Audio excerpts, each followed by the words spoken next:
देखो आप सभी जानते हैं यहाँ पे 100 नंबर का जो है आपका पेपर आएगा। ठीक, हम एक एक करके हर एक चीज का डिस्कशन करेंगे यहाँ पे। 100 मार्क्स का पेपर आएगा आपका। 25 मैथ्स, 25 रीजनिंग, 40 आपकी साइंस और 10 जो है आपकी जनरल अवेयरनेस। ठीक है ना। अब एएलपी का जो एग्जाम हुआ था और जो टेक्नीशियन का एग्जाम होगा उसमें सबसे बड़ा जो अंतर है वो ये है कि अगर एएलपी के स्टूडेंट के 40 42 43 नंबर भी हैं तो उसके बहुत चांस है कि वो सिलेक्ट हो जाए, क्योंकि एएलपी में 2 लाख 80 हज़ार स्टूडेंट को सिलेक्ट किया जाएगा। ठीक है। मगर आपके साथ जो है जो कुछ है वो आपका एक ही एग्जाम है, जितनी आपको जान लगानी है वो सिर्फ इसी एग्जाम में लगानी है। ठीक है। यानी आपके जितने 14,000 वैकेंसी हैं तो 14,000 ही स्टूडेंट आपके लिए जाएंगे, तो आपके पास कोई स्कोप नहीं है। आपकी कट ऑफ तो थोड़ी सी उनसे हाई जाएगी ही जाएगी, ये बिल्कुल क्लियर है। ठीक है ना। अगर अब भी कोई बोलता है कि 100 में से 70 50 55 नंबर पे आपका हो जाएगा तो मुश्किल लगता है, क्योंकि 14,000 बच्चे सिलेक्ट होंगे, जो ऊपर के होंगे वो ले लिए जाएंगे। ठीक है ना। अच्छा, अब आपको कैसे कैसे सेफ स्कोर करना है या क्या सेफ अटेम्प्ट रखने हैं उसको बताने से पहले मैं आपको एक चीज समझाना चाहूंगा। ठीक है। क्योंकि आपके पास टाइम कम है, मैं आपको एक छोटी सी बस एक कहानी सुनाना चाहूंगा। 1 मिनट की कहानी है, इस चीज़ को समझने की कोशिश करना। हमारे अंदर जो एड्रेनलिन रश होता है, एड्रेनलिन जो हमारी ग्रंथि होती है, उसको हमें जगाना है, उसको हाई करना है। उसको बताना है कि हमें जो है भाई ये टाइम जो है हमारा बहुत छोटा सा टाइम है, बहुत कम टाइम है, हमें ज़्यादा से ज़्यादा पढ़ाई करनी है। ठीक है। मैं बोलता हूँ आपसे, अगर है उसकी कैपेसिटी है 1 किलोमीटर भागने की। ठीक है। अगर मैं उसको बोलता हूँ कि अगर आप 2 किलोमीटर भाग लो तो फिर आपकी गवर्नमेंट जॉब लग जाएगी, तो वो बंदा क्या करेगा, अपने जिस्म की पूरी भी जितनी भी ताकत होगी शरीर की वो सारी लाएगा और 2 किलोमीटर भागेगा नहीं भागेगा। अगर आपसे बोलूंगा कि आपकी कैपेसिटी 1 किलोमीटर की है, मगर आपको पता होगी जो जॉब लग जाएगी 2 किलोमीटर भागना, तो आप भागोगे नहीं भागोगे। इसी तरीके से अगर आपकी कैपेसिटी 8 9 10 घंटे पढ़ने की है तो बस आप ये मान के चलो कि फिलहाल आपके 10 12 दिन जो आने वाले हैं, इस 10 12 दिन में आप मैक्सिमम जितना पढ़ सकते हो 14 घंटे 15 घंटे 16 घंटे, सबको सोशल मीडिया बंद कर दो, सबसे मिलना जुलना बंद कर दो, जितनी भी ताकत है आप सारी ताकत लगा लो। 10 15 दिन में जितनी मेहनत कर सकते हो करो। इन मेहनत को करने के बाद आपकी गवर्नमेंट जॉब आपके हाथ में होगी और बहुत ज्यादा बदलाव आएगा आपकी जिंदगी में, यकीन मानो। ठीक है। तो वापस से टॉपिक पे आते हैं और समझने की कोशिश करते हैं कि आपको किस तरीके से अटेम्प्ट करना है, किन चीजों को ध्यान रखना है।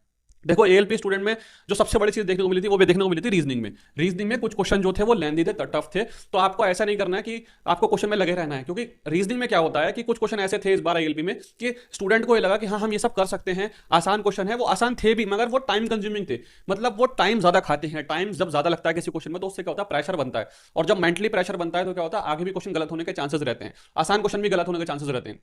कभी कभी हमने देखा है कि जब हम एग्जाम में से आते हैं या फिर टेस्ट देते हैं तो हमें लगता है कि बाद में जब हम चेक करते हैं यार ये तो बहुत आसान क्वेश्चन था, हमने गलत कैसे कर दिया। वो होता है किसकी वजह से, प्रेशर की वजह से, जो मेंटली प्रेशर बनता है। तो आप लोगों को इस चीज का ध्यान रखना है। रीजनिंग के जो 25 क्वेश्चन है 25, ठीक है, इस 25 क्वेश्चन में से 15 16 क्वेश्चन तो आपके बिल्कुल आसान आएंगे। 15 16 क्वेश्चन तो वो होंगे जो कोई भी कर सकता है आसानी से। ठीक है। उसमें आपके 4 से 5 क्वेश्चन ऐसे होंगे जो थोड़े मॉडरेट टाइप के होंगे, जिसमें आपको दिमाग लगाना पड़ेगा, और 4 5 क्वेश्चन ऐसे रीजनिंग के जरूर होंगे जो काफी टफ होंगे। ठीक है। तो आप अगर इसमें से जो है 4 या 5 क्वेश्चन छोड़ भी देते हो ना तो कोई बहुत बड़ी बात नहीं है। ये मत समझ के चलना कि रीजनिंग को 25 में से 25 ही लाने हैं। कुछ क्वेश्चन वो जानबूझ के हार्ड डालेंगे, तो आप लोगों को समझना है रीजनिंग में 4 5 क्वेश्चन अगर आप छोड़ दोगे जहां पे आपको मुश्किल लगे तो कोई दिक्कत वाली बात नहीं है, सिलेक्शन में कोई दिक्कत नहीं आएगी। ठीक है ना। मैथ्स में हाँ आपको कोशिश करनी है कि मैथ्स में ज्यादा से ज्यादा क्वेश्चन करो, इसमें आपको सिर्फ 3 या 4 क्वेश्चन ही छोड़ने हैं। ठीक है। कोई दिक्कत नहीं पड़ेगी अगर इतने भी छोड़ दोगे। और साइंस में और जनरल अवेयरनेस में अगर आप 50 में से अगर आप 14 15 क्वेश्चन भी छोड़ देते हो तो कोई ऐसी दिक्कत वाली बात नहीं पड़ेगी। ठीक है। क्योंकि आपका टारगेट ये रहना चाहिए कि 100 में से कम जो है आपको 80 क्वेश्चन तो करने ही करने। मैं ये टेक वालों के लिए बता रहा हूँ, ठीक है, पीसीएम वालों के लिए नहीं बता रहा, क्योंकि पीसीएम में तो कंपटीशन बहुत तगड़ा है। उन लोगों को तो किसी भी कीमत पे 85 के आसपास अटेम्प्ट करने पड़े। ये अटेम्प्ट की बात कर रहा हूँ मैं। ठीक है। अब ऐसा नहीं है कि आप 100% एक्यूरेसी से कर दोगे। 2 3 क्वेश्चन तो गलत हर बंदे से हो ही जाते हैं, 2 3 4 5 क्वेश्चन गलत होते ही होते हैं। आपको कोशिश करनी है कि 80 से तो आपको ऊपर अटेम्प्ट करने ही करने हैं किसी भी कीमत पे, क्योंकि आपके पास दूसरा मौका नहीं है, जो भी है आपका यही मौका है। तो आपको कोशिश करनी है कि किसी भी सूरत से जो है आपको 85 86 84 80 से ऊपर आपको अटेम्प्ट करने ही करने हैं। ठीक है। अब ये भी कोशिश नहीं करनी कि आपको पूरे के पूरे 100 करने हैं 95 करने हैं, ऐसा भी नहीं करना। कुछ क्वेश्चन जो आपको लगते हैं कि हाँ भाई गलत हो सकते हैं उसको छोड़ दो, क्योंकि 1/3 नेगेटिव मार्किंग है। अब मैं आपको बिल्कुल आज का लेटेस्ट एग्जांपल बता रहा हूँ, मैं बिल्कुल रियलिटी बता रहा हूँ। सुबह से मैं कितने स्टूडेंट को देख चुका हूँ, कई स्टूडेंट से मैं बात कर चुका हूँ। ऐसे ऐसे स्टूडेंट हैं जो पेपर में जो है 60 क्वेश्चन अटेम्प्ट करके आए थे एएलबी में, और आज उनके नंबर जो है 42 43 बन रहे हैं, 42 43। और कुछ ऐसे स्टूडेंट भी हैं जो 50 करके आए थे अटेम्प्ट और उनके 44 45 बन रहे हैं। ठीक है। तो अटेम्प्ट करने से ज्यादा इंपॉर्टेंट क्या है कि आपको ये देखना है कि भाई हाँ मुझे रिस्क लेना है तो कहाँ लेना है। ठीक है। हाँ अगर आप पेपर में 70 क्वेश्चन ही सॉल्व कर पा रहे हैं तब तो आपको रिस्क लेना ही पड़ेगा, आपको उससे ज्यादा आगे बढ़ना ही पड़ेगा। थोड़े बहुत तो तुक्के लगाने ही पड़ेंगे। ठीक है। ऐसा नहीं है कि आप बिल्कुल भी तुक्के नहीं लगाएं भाई, थोड़े बहुत तो तुक्के लगाने पड़ते हैं, थोड़ा बहुत तो रिस्क लेना ही पड़ेगा एग्जाम में। ठीक है।